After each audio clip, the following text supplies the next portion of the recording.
जिंदा नहीं रहना चाहता। सीनियर अदाकार राशिद महमूद बिजली का ज्यादा बिल आने पर आपदीदा होगी। माजी के मकबूल और सीनियर अदाकार राशिद महमूद 45,000 का बिजली का बिल देकर फट पड़े और बिल की तस्वीर शेयर करते हुए अरबाब इख्तियार को खड़ी खड़ी सुनाकर आपदीदा हो गए। मुल्क भर में जहां एक तरफ गर्मी का राज है, वहीं लोड शेडिंग के साथ बारे बार कम बिलों ने आवाम का जीना दूभर कर रखा है। शोबिस इंडस्ट्री के सीनियर अदाकार राशिद महमूद भी इस मुश्किल में गिरे हुए हैं और बिजली का जायद बिल आने पर उन्होंने अपना गुस्सा सोशल मीडिया पर निकाला। एक वीडियो में राशिद महमूद ने बताया है कि मेरे 701 यूनिट का बिल 45,368 रुपए आया है।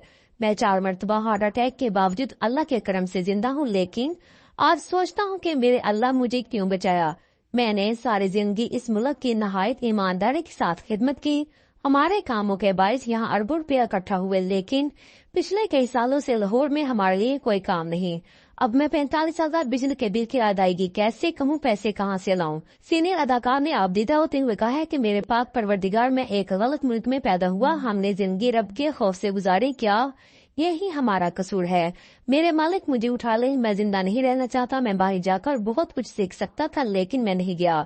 मेरा दिल दुखा है, मैं बीमार हूँ, मरने की दुआ करने लगा हूँ। मैंने इस मुल्क की सारी जिंदगी खिदमत करके गलत किया। अगर मैं भी चोरों के साथ शामिल हो जाता तो ये चीखो पुकार नहीं करता। मजीद कहा कि अरबाब इख्तियार ने हमारी कौम को एक अजाब में मुब्तला कर दिया है। हमारे मुल्क में आवाम के लिए कुछ नहीं।